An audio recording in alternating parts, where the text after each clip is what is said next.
I wish you were dead." Those 5 words from my daughter's mouth hit harder than the slap that followed. The crack of her hand across my face was nothing compared to hearing my own child, the baby I nearly died giving birth to, tell me she wished I didn't exist. I stood there, cheek burning, watching Seraphina grab her phone with shaking hands. 911? Yes, I need police at my house right now. My mother is here and she's threatening me. Threatening her? I hadn't even raised my voice.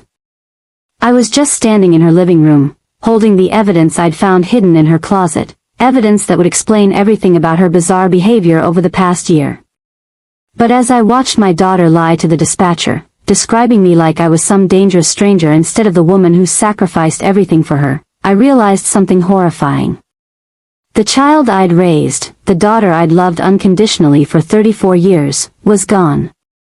And I had no idea who this cold, cruel woman was who'd taken her place. This is my story. I'm Ariella, and 6 months ago I thought I knew my daughter. I thought I understood what it meant to be a mother. I was wrong about everything. At 64, I never imagined I'd be telling a story like this. Seraphina came into this world during the worst snowstorm in decades. I was in labor for 18 hours, nearly died from complications, but I'd have done it 100 times over for her. She was my miracle baby after 3 miscarriages that almost broke me. Her father took off when she was 2. Just packed his bags one day and left a note saying he wasn't cut out for this. So it was just me and Seraphina against the world. I worked 3 jobs to support us. Cleaning offices at night, waitressing during the day, and doing people's laundry on weekends. I wanted her to have everything I never had. Piano lessons, dance classes, nice clothes, college fund. I saved every penny I could. Seraphina was brilliant. Straight A's, valedictorian, full scholarship to law school. She graduated top of her class and landed this big shot job at some fancy firm downtown.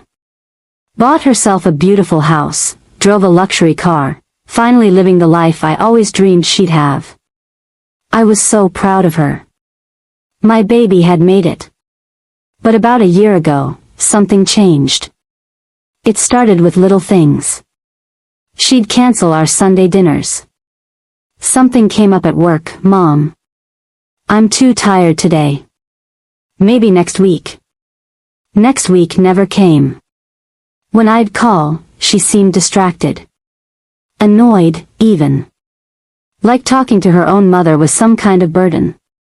When I'd drop by with her favorite homemade cookies like I'd done her whole life, she'd barely open the door. "Thanks, Mom, but I really can't visit right now." "Are you okay, sweetheart? You seem stressed." "I'm fine. Just busy with work." But she didn't look fine. She looked exhausted. Thin. Like she wasn't eating properly. I started bringing her groceries, preparing meals she could freeze.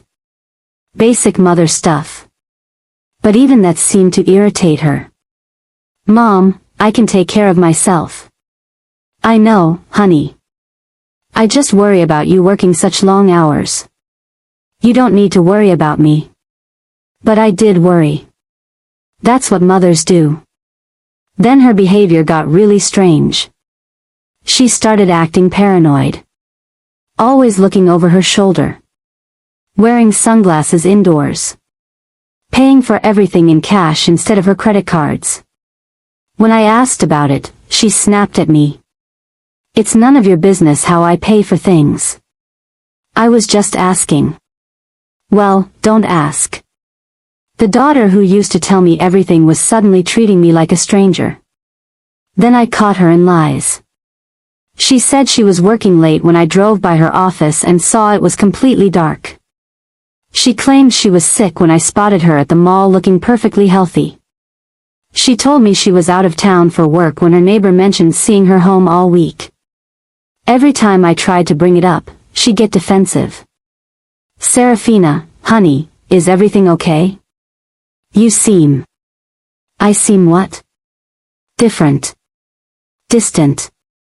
I'm not different. You're just being paranoid. I'm not paranoid. I'm concerned. You're my daughter. That doesn't mean you need to monitor my every move. I'm not monitoring you. I'm trying to understand why you're lying to me. I'm not lying to you. But she was. And I couldn't figure out why. The first real crisis happened 4 months ago. Seraphina hadn't returned my calls in 2 weeks. 2 weeks. I was scared something terrible had happened. I drove to her house around noon. Her car was in the driveway, so I knew she was home. I rang the doorbell. No answer. I knocked. Nothing. I used the spare key she'd given me years ago when she first bought the house. In case of emergencies, she'd said. Seraphina? It's Mom. I was worried because you haven't been answering your phone. What I found broke my heart. The house was a disaster. Furniture overturned, paper scattered everywhere, broken dishes on the kitchen floor. It looked like someone had ransacked the place. I found Seraphina in her bedroom, sitting on the floor in pajamas, staring at the wall. Oh my God, what happened here? Were you robbed? Are you hurt? She looked up at me like I was an intruder. What are you doing in my house? Your house looks like it was burglarized. Should I call the police? Get out. I was stunned. Seraphina, something's obviously wrong here. The only thing wrong is you being in my house without permission. Without permission? I was worried sick about you. I don't care if you were worried. I didn't invite you here. You're my daughter. When you don't answer your phone for 2 weeks, I'm going to check on you. I don't have to answer my phone just because you call. I stared at this angry stranger who looked like my daughter. Seraphina, what is going on?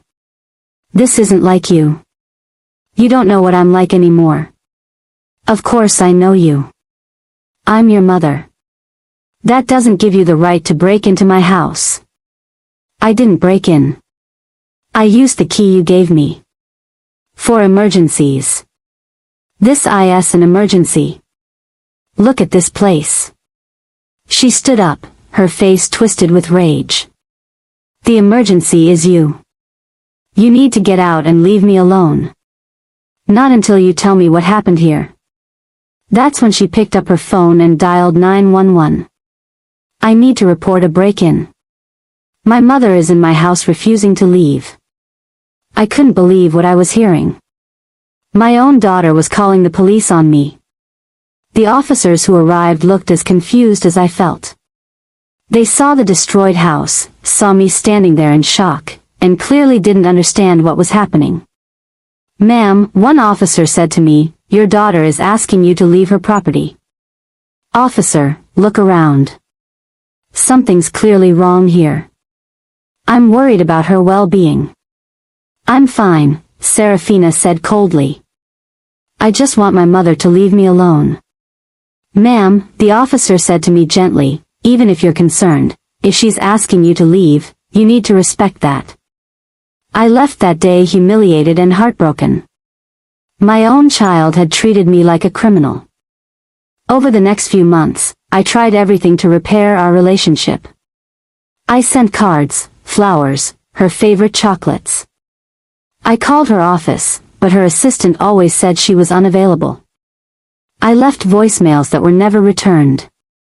The few times I managed to see her, she was cold and hostile. I told you to leave me alone. Seraphina, you're my only child. I love you. Then prove it by staying away from me.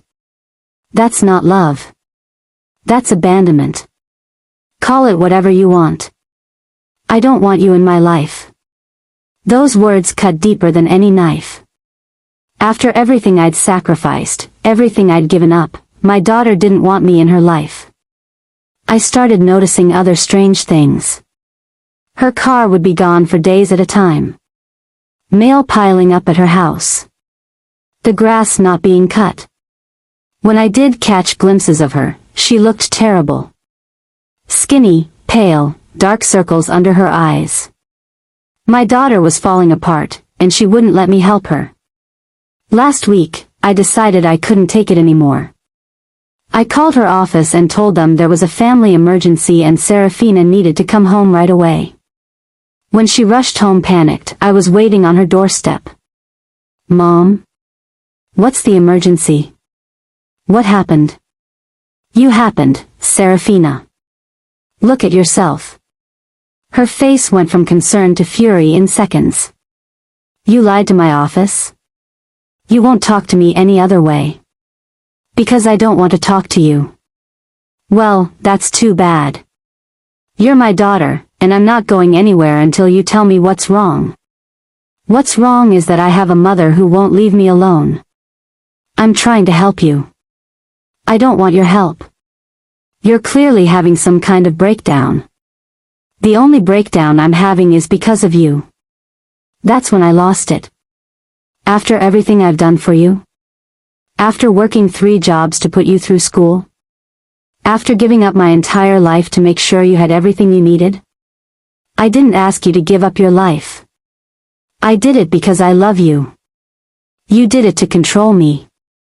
That's not true. It is true. You think because you sacrificed for me, I owe you my entire life. I think I deserve better than being treated like garbage by my own daughter. And I think I deserve a mother who respects my boundaries. What boundaries? You completely cut me out of your life. Because you can't take a hint.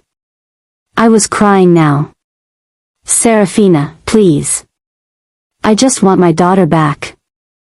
I was never the daughter you think I was. Yes, you were. You were loving and kind and I was pretending. I've been pretending my whole life because I felt guilty about everything you sacrificed. The words hit me like a physical blow. You were pretending to love me? I was pretending to be okay with you making me your whole world. You are my whole world. That's the problem. I can't be responsible for your happiness. I never asked you to be responsible for my happiness. Yes, you did. Every time you call upset because I can't see you. Every time you show up uninvited. Every time you make me feel guilty for having my own life. I stared at her, this stranger who used to be my sweet little girl. So what do you want me to do? Just disappear? Yes. The word came out so fast, so harsh, it was like she'd been waiting years to say it. You want me to disappear from your life completely? I want you to get your own life and stop trying to live through mine. You are my life.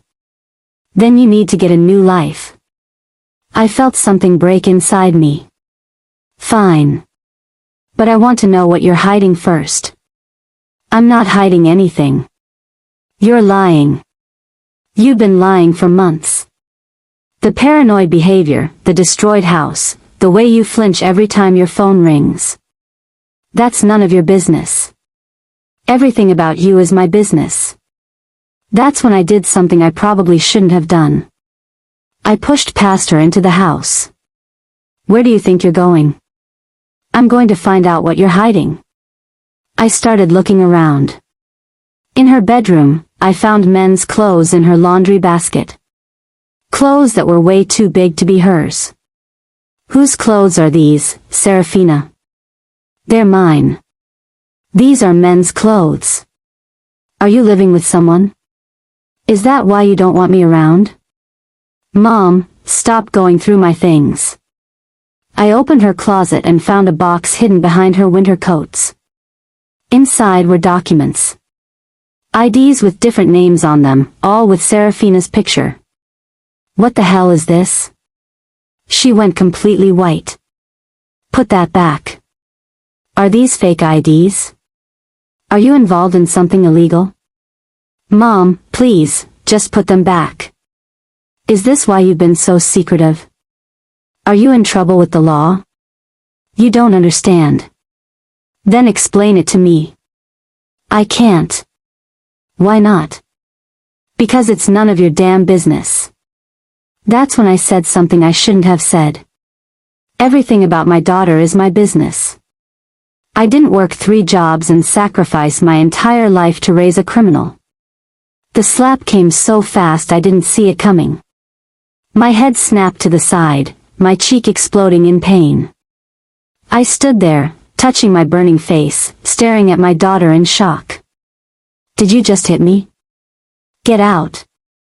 Get out of my house right now. Seraphina. I said get out. I'm your mother. I don't care. Get out before I call the police. You're going to call the police on your own mother? She was already dialing. Yes, 911. I need officers at my house immediately. My mother forced her way into my home, went through my private belongings, and won't leave when I've told her repeatedly to get out. I listened in disbelief as my own daughter described me like I was some kind of stalker. When the police arrived, they treated me exactly like that. Ma'am, your daughter says you entered her home without permission. I used the key she gave me. That was for emergencies only. Seraphina interrupted. And going through her personal belongings? I was concerned about her. She's an adult, the officer said. She has the right to privacy, even from family. But those documents. Ma'am, I'm going to need you to leave the property immediately. As I walked to my car, humiliated and devastated, Seraphina called out, "Don't come back. Next time I'm pressing charges." I drove home with my cheeks still stinging, but the physical pain was nothing compared to the emotional agony. My daughter had slapped me. Called the police on me. Told me to disappear from her life. After 34 years of being the best mother I knew how to be, this is what I got in return. I spent the next few days in bed, crying until I had no tears left. I kept replaying that moment over and over. The sound of her hand hitting my face. The look of pure hatred in her eyes. The way she spoke to the police about me like I was a stranger. 3 months ago, Seraphina left. New city, new identity, new life. She said she'd contact me when it was safe, but she hasn't. I don't know where my daughter is. I don't know if she's okay. I don't know if I'll ever see her again. All I know is that the last time I saw my child, she slapped me across the face and had me removed from her house by police. 34 years of love, sacrifice, and devotion. And this is how it ended. As I sit here now at 64, my face no longer stinging but my heart still broken, I wonder, was the woman who hit me that day ever really my daughter? Or was she always a stranger I just thought I knew? This is Family or Not, where we share stories that no one wants to talk about at family dinners.